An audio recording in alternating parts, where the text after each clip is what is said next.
আসসালামু আলাইকুম। সবাই কেমন আছেন? আশা করছি আপনারা অনেক ভালো আছেন। আলহামদুলিল্লাহ আমিও ভালো আছি। দীর্ঘ অনেক দিন পর আপনাদের সাথে আরেকটা ব্লগ শুরু করছি। আশা করি আমার এই ব্লগটা আপনাদের ভালো লাগবে। এখানে আমরা ঘর পাল্টাচ্ছি। তো আমি আবার মুরগি রান্না করছিলাম। মামা আবার হঠাৎ করে বলল যে রাত্রে আবার কি খাবি? ওইখানে যে রান্না বান্না করবি তো বিরিয়ানি রান্না করে ফেল। পরে যে কথা শুনে বিরিয়ানিটাই রান্না করলাম। যেহেতু আমরা নতুন বাসায় শিফট করছি, আসলে এই বাসায় আসার পরে আমাদের বাচ্চাদের আমাদের কারোই তেমন একটা ভালো লাগছিল না। তো পাশে একটা বাসা পাইছি, আপনাদের সাথে শেয়ার করা হয় নাই। তো আজকে মাসের 1 তারিখ বাসা চেঞ্জ করব। বাসা চেঞ্জ করা যে কি একটা কষ্ট, আসলে যারা বাসা চেঞ্জ করে তারাই বুঝে। বাড়িওয়ালাদের তো আর এরকম প্যারা নাই, তারা নিজের বাসায় থাকে, মাস গেলে ভাড়া পায়। আর ভাড়াটাতে তো বাসা চেঞ্জ করতে অনেক কষ্ট হয়। এই যে আমাদের 3 তলা, আগের বাসা থেকে দেখা যায় আমি এই 3 তলায় যাচ্ছি পাশাপাশি। তো এখন সব মাল সামান এগুলা টেনে টেনে নিয়ে যাওয়া হচ্ছে। আর ভ্যানওয়ালাও আবার আসছে, মালগুলা নিয়ে যাচ্ছে। আর ভ্যানওয়ালা আমাদের যেহেতু পরিচিত, লোকগুলা খুবই ভালো। তো ওনারা আবার বাসা চেঞ্জ করছে, আমি আগের বাসায় ছিলাম। আর এখানে নিধির বাবা, আমার মামা, নেহা, নিধি সবাই ওরা নতুন বাসা এসছে। আমি আবার ওই বাসায় থেকে কাজ করতেছিলাম, কারণ আমি আবার বাসা চেঞ্জ করলে না আগের বাসাটা ভালো করে ঝাড়ু দিয়ে পরিষ্কার করে রেখে আসি, জানি বাড়িওয়ালারা কিছু না বলতে পারে। আর এই যে এখানে কিন্তু সিলিন্ডার গ্যাস, এই বাসায় আমি তেমন কোনো বাসা পাচ্ছিলাম না, এর জন্য সিলিন্ডার গ্যাসওয়ালা বাসায় উঠছি।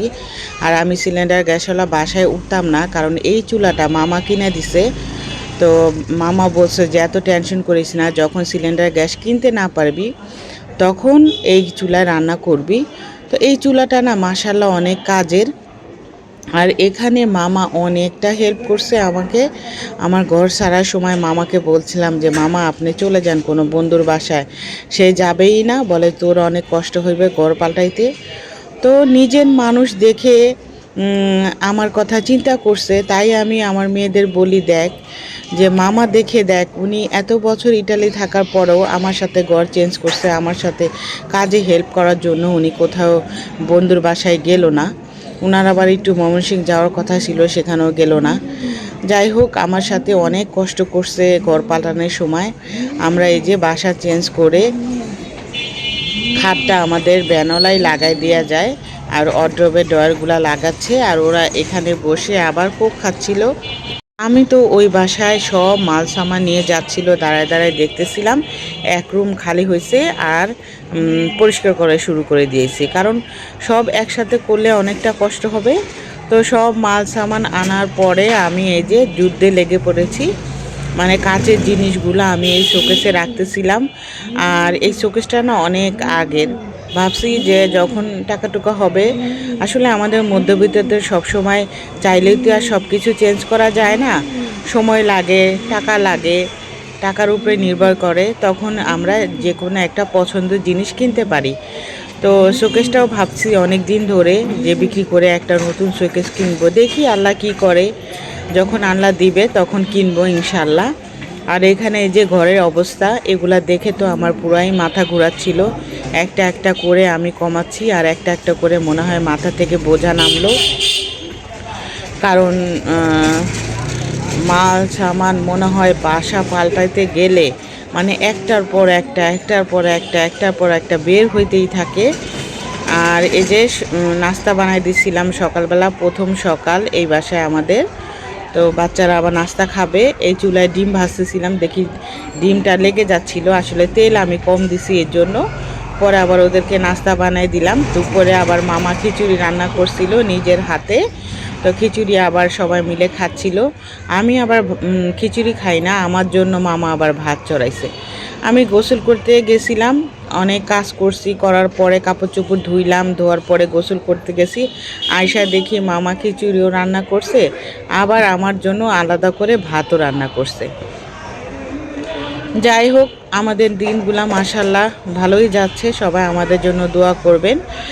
আর আমার ননাসও আসছে, লন্ডন থেকে। তো ওনাকেও দেখতে যাইতে পারতেছি না, কারণ বাসা চেঞ্জ করতেছি।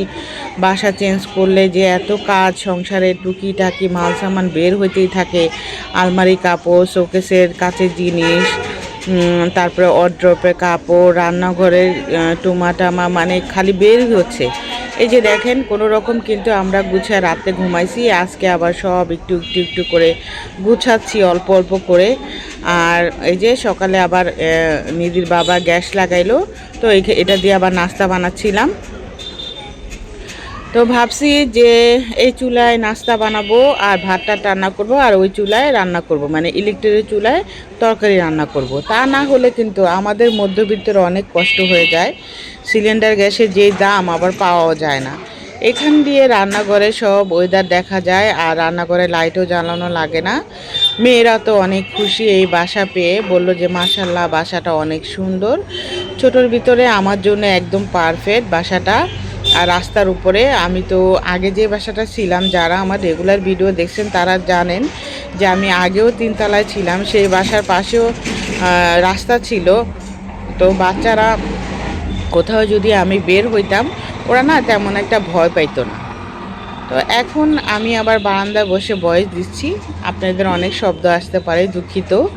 তো এখনও আমি আবার 3 তলা বাসা পেয়ে গেলাম আল্লাহর রহমতে। তো ওরা না খুবই খুশি হয়েছে। ওই বাসাটা ছাড়ার পরে আমাদের অনেকই মন খারাপ হয়েছিল। আমি কিন্তু 3-4 দিনের ব্লগ একসাথে আপনাদের দিচ্ছি, কারণ আমি এই কদিন ভিডিও করতে পারিনি। ঘর ছাড়লে তো অনেক একটা কষ্ট। এই যে এখানে আমি রান্না করতেছিলাম, দুপুরে রান্না করতেছিলাম, আর মোটামুটি আমাদের ঘর গোছানো প্রায় হয়ে গেছে। এখন মানে একটু কয়েকটা জিনিস বাকি আছে গোছানোর জন্য। আর আপনাদের দিন কেমন যাচ্ছে সবাই আমাকে কমেন্টের মাধ্যমে জানাবেন। এখানে পালং শাক দিয়ে সিলভার কাপের মাথা দিয়ে রান্না করতেছিলাম।